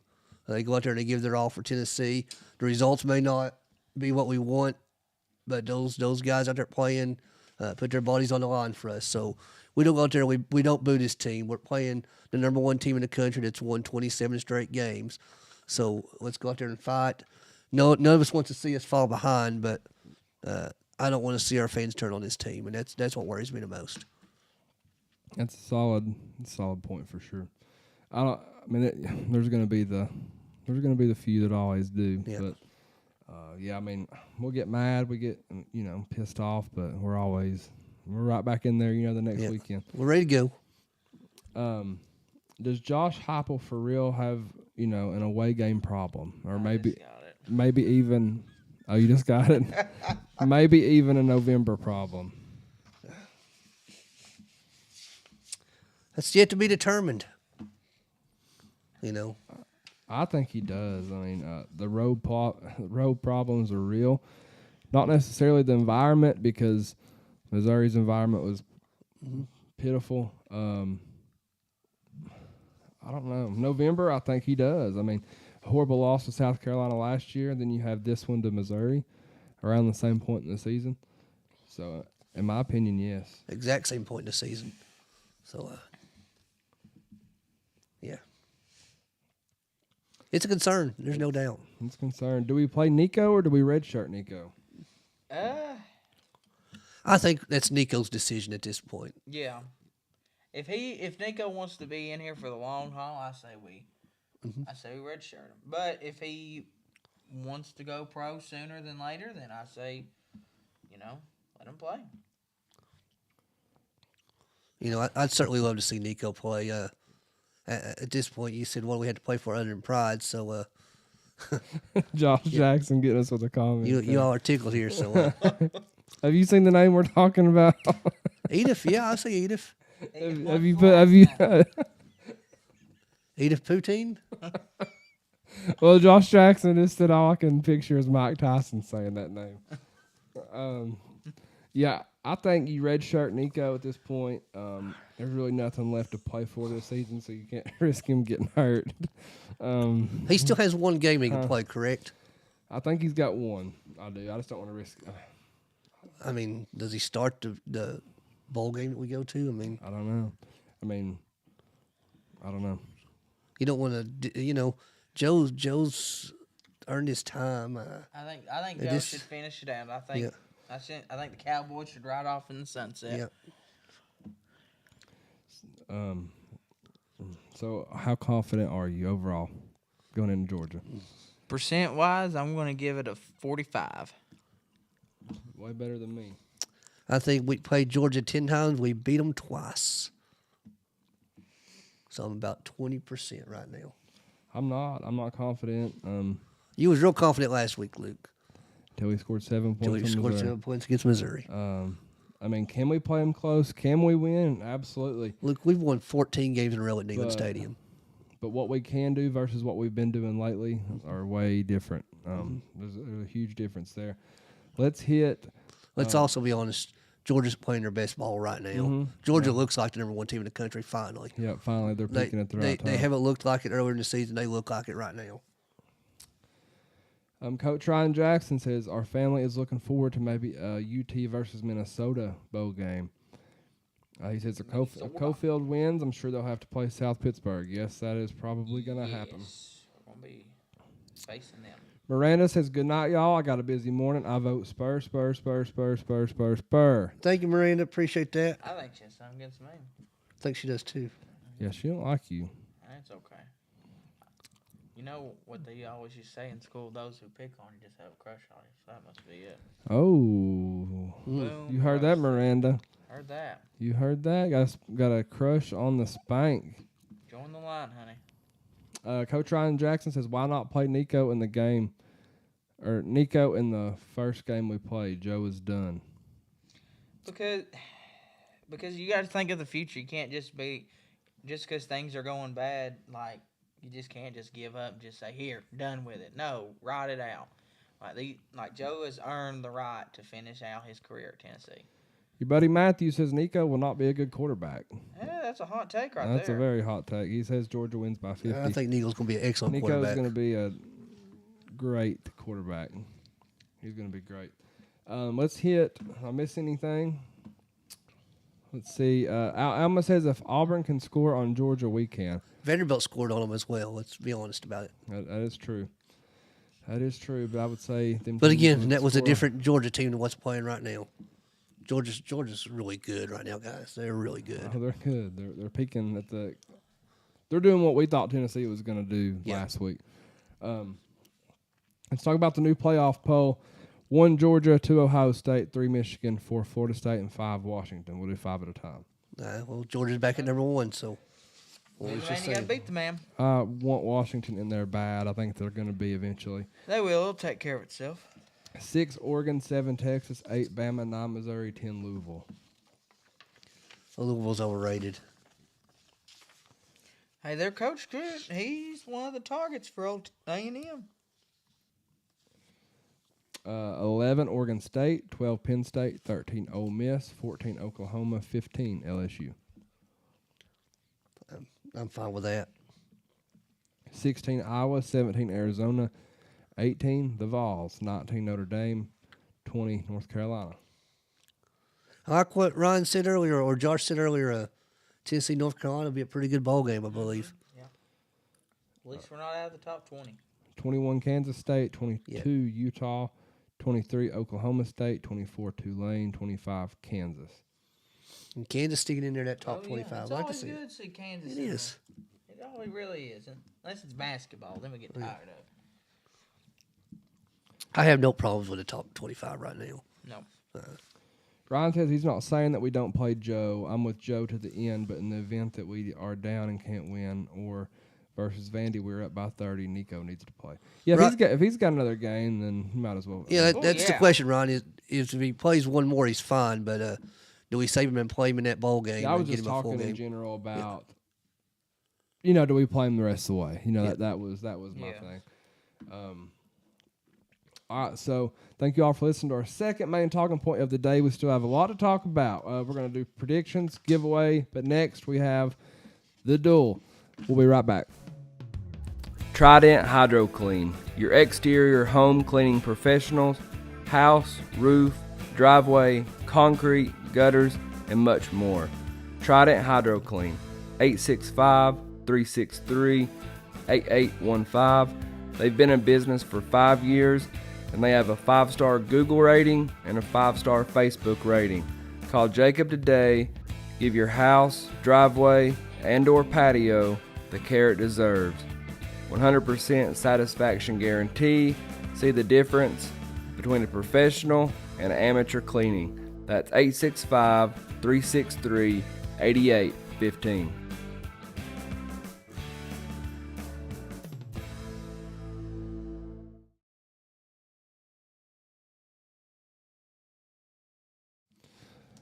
All right, and we're back. Well, on you, Edith. Next, we have the duel presented by Premier Excavation. Thank you, Travis and Tori Duncan, for sponsoring this segment. Spur and the Spank are going to battle it out over a few tough questions. Corbin won the bet last week, and he took Well, it he home. took it from me. Then he don't show up tonight. So He's going to pay the shipping when one of us wins it. I seen Corbin wearing a black Wartburg Bulldog jersey. Yeah. I guess that just makes him a champion for life with a 5-star heart, don't it? all right, so these two are going to go at it for 5 questions. Let me know in the comments who you think is winning the duel, and we'll tally up the votes. And the winner gets bragging rights and hopefully a belt from Corbin before long. Question 1, who wins the national championship football season this year? Spur, I'm going to let you go first on this one. You are the man with the most reigns of the Vawls Deep Championship. I was going to let you go first on this one, but since you're letting me go first, I'm going to go outside the box, and I'm going to take Washington to win the national championship. I love Michael Phoenix. I love what Washington's doing out there on the West Coast. I think that they have the offensive firepower to beat anybody right now. It will tickle me to death to see someone different win it, someone other than one of these power schools like Bama, Georgia, Ohio State. So my pick right now and who I'm cheering for is Washington. And you know what? That's a good pick, and I love that pick. It's a great pick, but that's also a Cinderella pick. But you know also what happens to Cinderella teams? Their dreams come to die. And I'm sorry, but the guys in the red and black, to be the man, you got to beat the man. And Georgia they might have struggled throughout the year, but they have shown why they are the man. They have stayed around. They have not lost. Yes, have they shown signs? But you know what? They have fixed them signs. And they have adjusted all year long. And Brock Bowers, he's back and healthy. I don't like him, but I will tell you this. I'm not a Georgia fan by any means, but I will tell you, Kirby Smart's speech do get me fired up, even though he gets a little crazy sometimes. I'll tell you what, Spanky, that Georgia-Alabama SEC championship game is going to be one hell of a ball game this year. It will. Too bad I will not be watching it because I'll be getting ready for a show on December the 2nd. But that's beside the point. But I am going with the University of Georgia to win the national championship. I just wonder if Alabama was to beat Georgia in the SEC championship, do they leave Georgia out of the playoffs? Because there's only 4 teams that could get in. And right now, my pick for the SEC champion is right now, at this very moment, Alabama. And it's crazy to think everybody counted Alabama out right after the South Florida game. Everyone counted them out, left them for dead. What's crazy, this may be Nick Saban's best overall coaching job. Oh, yeah, all He's had to coach his team. So Alabama's playing great. Georgia's playing really good. We can't say they're not. To me, if Nick Saban does not win Coach of the Year, there's something up here. And I get it, you could say, he's always got it. But this year, he is the Coach of the Year from what he's done with I can't stand them. I hate Alabama, but give credit where credit's due. They've turned the corner, and they look tremendous. ACC's got 2 teams that could win the national championship. There's no doubt. Has this football season been a disappointment so far? No, I don't think so. I think it matters how you look at it, disappointment-wise. Like, compared to last year, yes, it's a step down. But, no, it's not disappointing. Like, it's been roller coasters, ups and downs. But in order to enjoy the ride, you got to take the downhill slope. You got to go through the bad times in order to enjoy the really good times. So, to me, I think it's been a pretty good season so far. Listen, on the ride home from Missouri, I patted some friends on my back. I patted you on the back, Luke. I patted Josh on the back and said, we are blessed beyond measure to get to enjoy this game of football. Are we disappointed in some of the results? Absolutely, we are. It sucked at times, but at other times it's been great. Overall, though, you asked me something I think was on one of these dual questions back about episode 6. What would be a disappointment for you on this season? And my answer was losing to Florida, Alabama, and Georgia. If we lose all 3 of those, it'll be a disappointing season. Well, guess what? I remember that answer. We've lost to 2 of those 3, and Georgia's right on our tails, and it doesn't look good. So if we lose this game Saturday, unfortunately for me, this season will be a disappointment. I like that answer. I remember that answer, and I like your answer now. All right, what came first, the chicken or the egg? I wrote this down in my notes because I was very busy. Copy and pasting. No, look, I have this. I have this theory. Are you ready for this? The Earth's flat, so the egg had to come first. Well, that's what I agree with you. The egg came first because if there had not been no egg, there had been no chicken. Chickens are birds that we know that birds evolved from reptiles. So we can say that the first bird hatched not from an egg, but was laid by a reptile. It sounds very similar, I know. So to me, the egg came first. So are you saying some lizard and some funky-looking bird ended up? Yes. Yeah, they got the nasty, I got the dirty on. They got funky like a monkey. Edith can explain it probably better than I can, but it's one of those things where it just happened. Out pops an egg, and out of the egg popped a chicken, and the rest is history. Now KFC's made billions of dollars off of it. That's right. Egg come first on this flat Earth. Egg comes first. I think we both agree with that one. Matthew If Corbin said- was here, he'd be like, I think that chicken. Matthew says the Earth is flat. Nah, he's wrong. It is. All right. Go look at the North Star. It never moves. Question 4. What is your most favorite thing about Dolly Parton? Here we go. The perv is. Do we really have to? Look, I'm not going to go with the obvious here, everybody. I'm not going to address the elephant in the room, but I'm going to go with all the charity work she does. All the community outreach. All 100%. the community outreach she does with the children's books. Then you got Dollywood, and that's what I'm going to go with. I'm going to go with the positive side here. I'm not going to think of what everybody is thinking. Coach okay? Ryan Jackson said it. You're not going to talk about her assets? No, I want to, but I'm going to You broke your ink pen on He's over here that. breaking, He broke his ink pen he's thinking about it. breaking pins thinking about it. Daggum, Listen, Spanky. Dolly is an absolutely icon of our generation and a generation before. She's pushing 80 years old and still going strong. She's a true American. She's the queen Yeah, of she Tennessee. She's the queen of America. Let's get it yeah. right. Dolly is the queen. There's nothing to hate about Dolly. She's as genuine as they come. Might be fake in looks in other areas, but it doesn't get any better. She's helped millions of kids and donated millions of dollars, and has turned Sevier County into one of the biggest tourist areas in the country, no doubt. Tennessee profits off of her name, image, and likeness, NIL. Oh, yeah. Yeah, we're thankful to have Dolly here in Tennessee. 100%. we gotta vote for her hair. Of course, Ryan wigs. Jackson said it. Alma says every effing thing. Matthew says don't say Dollywood. I mean, she don't even own ownership in it. Yes, she does. She does own partial ownership in the Hershner's group. Dwayne Fulbright says go Dogs. Sorry guys, love you, but have to. Alma says Dolly's interviews are her or his favorite. Not sure who Alma is. On YouTube. Hey, Dolly did say one time what her biggest pet peeve was. Have y'all heard it? She said, not many people notice, but I have a nice ass, too. She said that's her pet peeve. Have you ever been in the same room as Dolly? No, never have. Oh, my God. She's like 4 foot nothing. Really? She is tiny. Really? I mean, just tiny. Yeah, she's tiny. All right, last question. Does Josh Dobbs ruin the Broncos' win streak Sunday night? What kind of question is this? No, he doesn't. I get Josh Dobbs. He's the next flash in the pan. He's doing really good right now, and I'm very happy for him. But, look, this game, it's the Broncos all the way. We're playing well as a team, as a whole.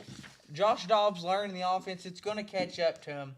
I got the Broncos big this Sunday. Josh Dobbs is riding a high right now. The Minnesota Vikings are riding a high. That high is going to continue this Sunday night because Josh Dobbs is not only playing for a good team. Josh Dobbs is on an excellent team right now. The Minnesota Vikings are stacked from top to bottom. They have one of the most high-powered offenses in the NFL. They got an offensive line that protects the quarterback. They got a good run game. They got an excellent pass game. They got a tight end who's just as good as Travis Kelce right now. The Minnesota Vikings are going to places, guys. Josh Dobbs is going to be a starter in the playoffs this year. And I can't wait to see it. But And he's not going to this beat. Sunday. He's going to beat those Denver Broncos. No, he ain't. No, Yeah, we he are is. riding high. Josh Dobbs is better than Russell Wilson. Mark it down. Oh, my gosh. Breathe. And you know what? I'd love to have Josh The Vikings Dobbs. can And win you know without what? a quarterback too, though. And you may But they tell you the can. thing about Josh Dobbs, too, and which I love about him, more than likely, he's got a better shot at being in a Broncos uniform next year than being in a Minnesota Vikings uniform next year. Because let's face it here, it doesn't matter how good he does. He is now labeled as the guy to hold the place and hold the shoes of Kirk Cousins when he comes back. And let's be honest here, everybody. Josh Dobbs will do very good this season. He will. But he will be with a new team next year because he has that label on him right now. This is Kirk Cousins' team, and it will be. I'm not so sure of that, guys. I'm not sure of that, Spanky.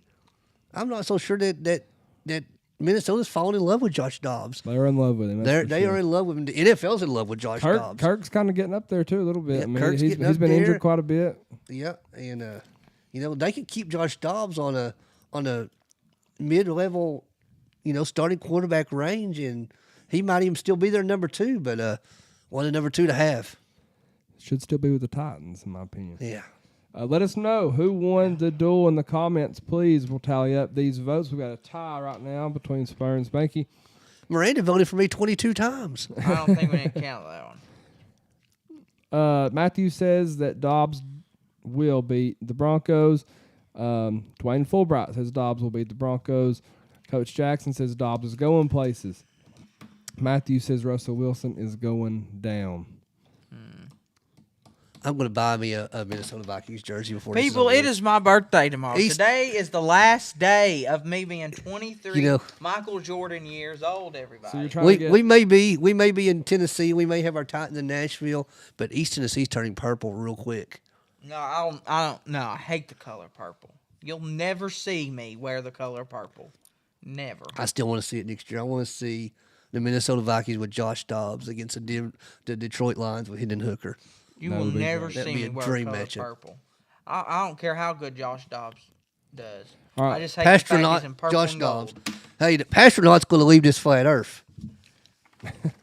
All right, big thank you to Premier Excavation for sponsoring the duel. Hit a commercial, and we'll be right back with our keys to the game. Do you have dreams about what your property could be? Whether it's driveways, ponds, septic, new home construction, or even forestry mulching, let us earn your business and make your property dreams come true. Call Premier Excavation at 865-766-9408. You can also find us on Facebook or Instagram. Thank you for supporting small businesses that support you. Again, that's Premier Excavation at 865-766-9408. All right, and we're back. Next, we've got our keys of the game presented by D&M Fence Company.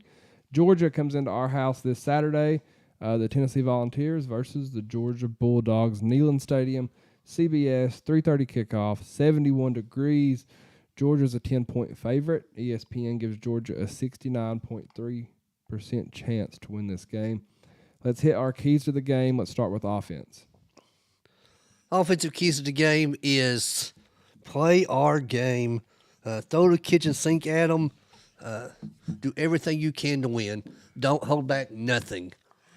That's right. You got nothing to lose here. Nothing to lose. But what I would do from the smart side of it, keep the offense on the field as much as you can. Yep. Get that Georgia offense off of the field. Get Brock Bowers off the field. Get time of possession. Control the clock. No live ball penalties. We can't Yeah. get behind the chains on this one. We can't be getting 3rd and 8 and 3rd and 10, 3rd and 12. We got to stay. If we're going to be in 3rd down, we got to stay within 3rd and 5. We got to start hot and stay hot the whole game. Yeah, I was like, hey now. I caught him what you was putting down right there. Can we just say score? Yeah. Offensive line has to be 100 times better than they were last week. Got to convert on 3rd downs. No turnovers. Had 3 last week. Like we said earlier, there's nothing to lose here. Just if we have to air it out, air it out. Can't get discouraged if it doesn't Yes. go right. We just leave it all on the table. Literally, there's nothing to lose. Have pride, man. And what about on defense? Defense, we got to get off the field on 3rd down. Oh, yeah. We had to contain the quarterback. We had to contain the run. We keep saying bend but don't break, but literally that's exactly what we have to do. Ada says that she caught you thinking about her, Spur. Well, thank you, Edith. I appreciate that very much. Hey, vote for me to do Edith. I greatly appreciate that. Y'all take care of you. Yeah. Do you want to give your defense? Defense, like Spurs said, we got to get off the field. Let our offense be on the field. Contain Brock Bowers when we can. Contain Carson Beck. But just stop them, defense. Just stop them. Yeah, got to contain Bowers. The secondary is going to have to be great. Linebackers are going to have to be smart. They're going to have to play on a totally new level for us to be successful. No over pursuing, no more bad reads. We over pursue, and then we start under pursuing, then we look slow. So our linebackers are going to have to be great. Just pin their ears back and let's just get after that Napoleon Dynamite looking quarterback, man, and just have fun. Like there's nothing. That's it. Have fun out there, guys. Special teams. I mean, Jackson Ross just had to continue doing what he's doing. We're going to punt the ball some. There's The no doubt. fake punt. The fake coming. punt. It's coming. First time of the game. That's all we can do is just. Georgia's going to be expecting it, though. You know they are. Could you imagine that fake punt and he takes it to the house? Can you I imagine want to how see it. rocking I want to that see it. stadium's gonna be? You know it's there, but of course Georgia knows it's there too. Yep, 100%. Let's hit Florida, Alabama, Georgia, or other, presented by C&D Tire in Oak Ridge. We'll hit 5 crazy stories, and then we'll guess, or you two will guess, which state that it happened in just based off the headline. Number 1, band director tased and arrested for not stopping during band performance. Band director tased and arrested for not stopping during the band performance. I'm going to go with Georgia on this one. They got some prideful football, high school football. It sounds like something would happen in Georgia. This happened in Alabama. Alabama. A band director was tased and arrested when he disregarded police requests to stop his band's performance after a high school football game. According to the Birmingham Police Department, the incident occurred Thursday following a win by Minor High School at P.D. Jackson Olin High School in Birmingham. Birmingham police officers started clearing out the stadium when the game ended and noticed both schools' bands were still performing. What's wrong with that? Thurman Like, Fitzgerald, in a statement, officer spoke with both band directors and asked them to stop playing music so students and attendees would leave the game. The officers attempted to take the band director into custody for disorderly conduct when a physical altercation ensured the band director and Birmingham City school system personnel and the police officers, they ended up tasing the band director, and he was, I guess he just resisted arrest, and he pushed an officer allegedly. So, yeah, he was tased and arrested for letting his band play. So he was technically kidnapping them kids if he did not let them leave. On top of that, he would never make a football game end early. If it went to 22 overtimes, officers wouldn't have had a problem with that. Yeah. Let the band play. Let's let them play. Man robbed store for $1 for health reasons. Oh, I've seen this kind of story before. Man robbed I know what store. happened here. I can tell you what happened here. Man robbed store for $1 for health reasons. This probably happened in Florida, and I'm going to say that he robbed it for $1 in an attempt to go back to prison because he got free health care in prison. That's a good point. You're saying other? And you said Florida? Yeah. This happened in North Carolina. Got it, North Carolina. James But I'm right on the reason. Verone left his home, took a ride to a bank, and carried out a robbery. He wrote the clerk a check and said, "This is a bank robbery. Please only give me $1." He then sat in the corner of the bank and, having told the clerk, "I'll be sitting right over there in the chair waiting for the police." Before the robbery, Verone, 59-year-old, sent a letter and said, "When you receive this bank robbery, will have been committed by me for $1. I'm of sound mind, but have not so much sound body." He invited the paper to send a reporter to interview him in the Gaston County Jail, where he's now in custody facing charges of stealing from a person for $1. So he told the paper he lost his job 17 years, or as he lost his job after 17 years at Coca-Cola, and lost his health insurance. He had increasing pain in his disc, arthritic joints, gammy foot, and growth on his chest. Since being in jail, he has attained his goal, and he's been seen by nurses, and has all of his appointments booked for the doctors. Yep. Seen it happen more than once. That's crazy. Look at him over there. I'm You don't know what's going on. No, I'm reading more about this band director being tased. Hey, So fascinating. Truth be told, That's crazy, though. I work in that environment. You know, some of those people that's incarcerated get better coverage health-wise than They your have more average everyday rights than person. the people on the outside, if you think And about it. I'm not saying that we shouldn't take care of them because it's a big part of it, but, they can go see the clinic any day they want to, just about it. Sign a piece of paper, pay $3. It's unreal. Number 3, man breaks a river levee floods the land, blows up gas station to keep his wife away from him while he while he parties. This happened a while back, long time ago. Wow. Coalfield, Tennessee. Now I'm gonna go River. with River. Tennessee Louisiana. River. And a mountain man. I'm gonna go Mississippi. Tennessee River. I said Louisiana. This happened in Missouri. We were close. James, We had right y'all idea. gonna have to look into this. You'll see something crazy. James Scott was coming home from work and he wanted to party. He decided to damage a river levee so his wife was stuck and could not cross the river to get to him. The river ended up flooding 14,000 acres, damaging houses, property, businesses, and making a gas station explode. He was sentenced to life in prison. Oh, wow. He ain't partying anymore. He ain't partying no more. All my rowdy He gets to say friends that have settled down. M-I-Z in prison now. 2 siblings were arrested after confessing to having intercourse inside. Alabama. You gonna let me finish? Well, I don't think we need to. 2 siblings arrested after confessing to having intercourse inside of a tractor trailer parked in a church parking lot. Alabama. Don't even. Is it even a question? Just because it's Georgia week. Give me Georgia. This happened in Savannah, Georgia. Oh, my. I got that wrong. They responded to a call, someone lurking in the area around 4:30 a.m. Eventually happened upon a 20-year-old, Christopher Buckner, and her 25-year-old half-brother, Timothy Savvy.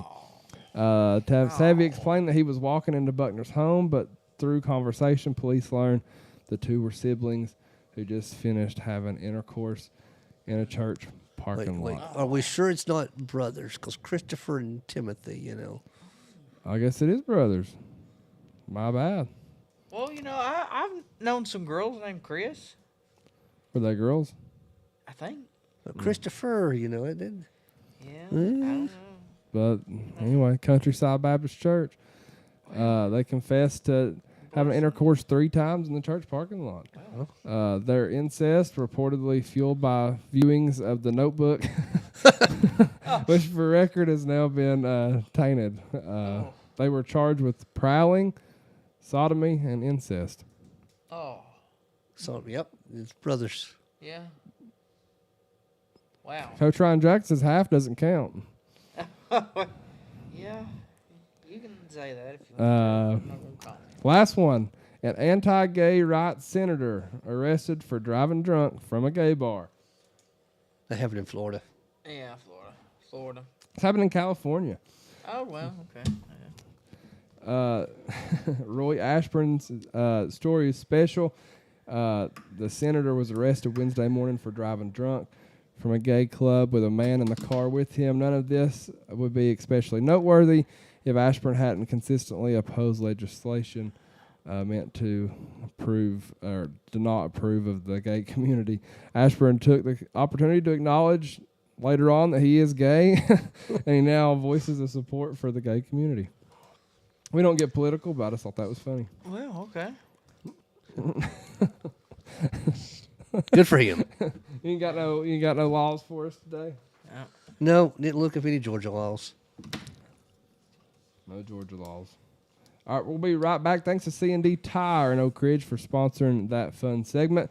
Next, we're going to have our college and pro football pick'ems. Hey y'all, it's the Vawl Daddy. The C&D Tire Pros are your go-to experts for nearly all of your vehicle needs. Located in the heart of Oak Ridge at 164 Fairbanks Road, they've got a 4.8 out of 5-star rating, and that's very hard to do in the tire business. Tire installation, wheel alignment, wheel balancing, tire rotation, tire repair, brake changes, oil changes, hell, they'll even paint your back porch. I've known Zach since he was in diapers. We went to church together, we went to school together, we played football together. And he's been changing tires since he's been in diapers. Give them a call today, 865-483-7455. Like them on Facebook. That's C&D Tire, 865-483-7455. Ladies and gentlemen, it's your man here, the Spank. Like myself, D&M Fencing are the best in the business today. They can install wood, chain link, vinyl, picket, composed metal, barbed wire. Heck, bring them bamboo sticks, and they can install them things for you too. D&M Fencing, do it right the first time. Their numbers are 865-435-4515 or 865-387-1026. Give my friend Ted a call today. That's D&M Fencing.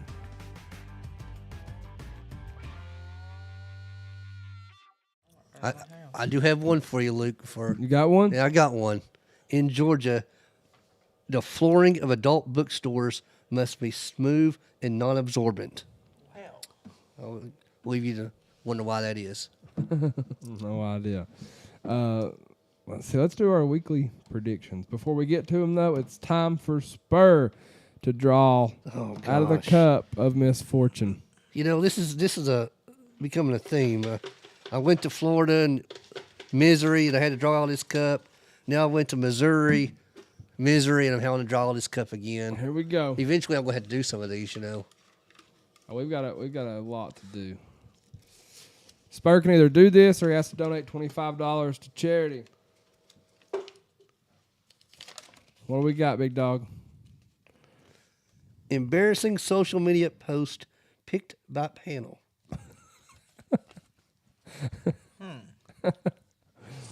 I'm glad that wasn't me.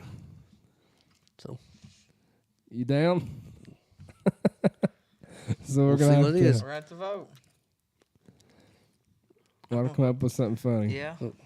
Starting to get ideas. All right. So you're gonna do it. Spur's gonna have to let us pick a funny, embarrassing social media post to put on his We'll go with it. Facebook Why page. not? Edith says she can help with that. I bet Edith can. All right, so let's do our weekly predictions. Then we'll talk about our giveaway. Our record so far in first place is Corbin, going 74-38 on the year. I'm in second place, going 73-39.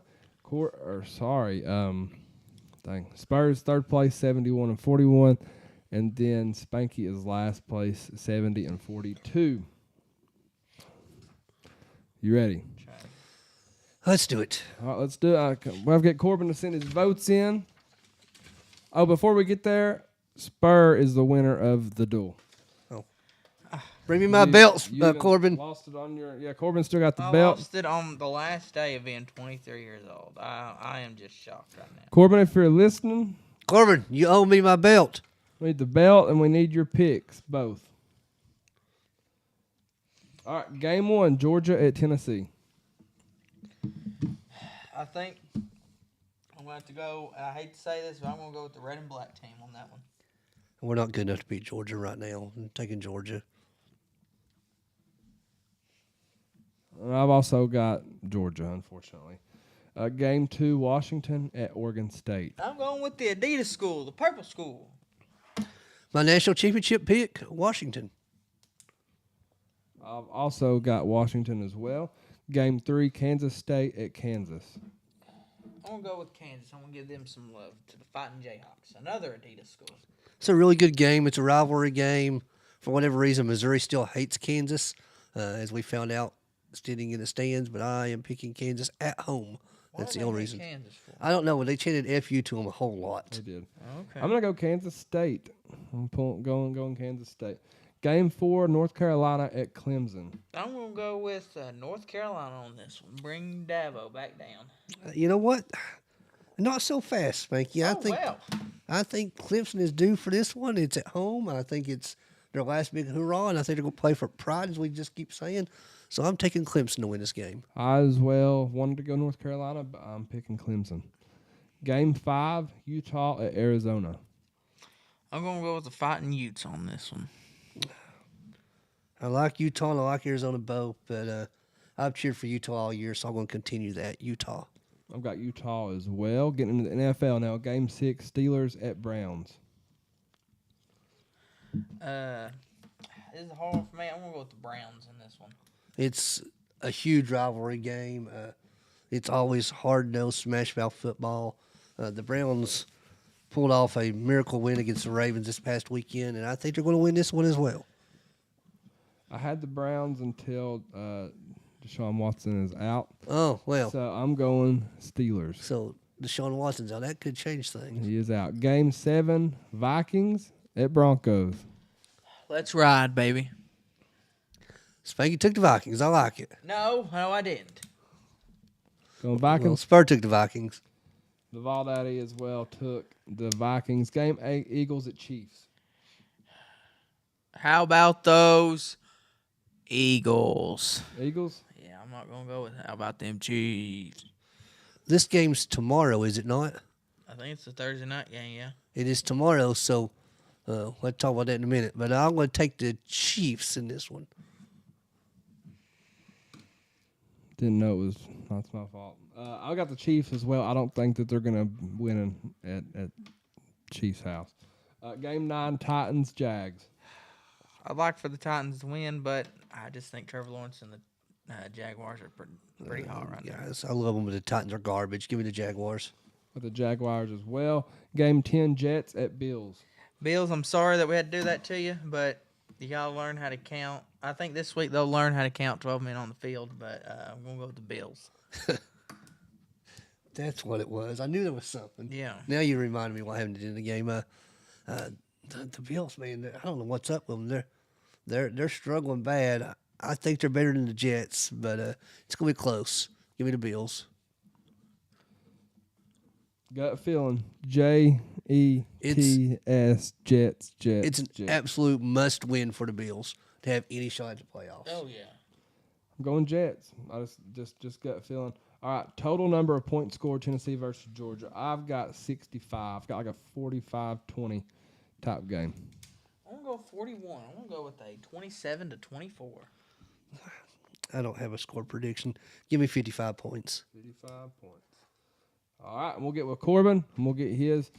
Spur, let the listeners know one more time how to enter this giveaway. We're going to put these games minus the Chiefs-Eagles game. We'll pick a different NFL game. Put on Facebook, what you've already done it. Luke, have you already done it?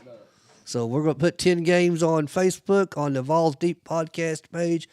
Get your picks in before the first kickoff on Saturday morning, and the winner will receive the gift card and basketball card. What you got? Football cards and baseball cards and some decals. So Some decals. we're getting about 50 picks in a week. We appreciate all the support.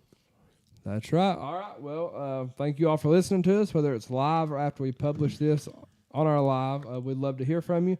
Growing fast on all of our accounts.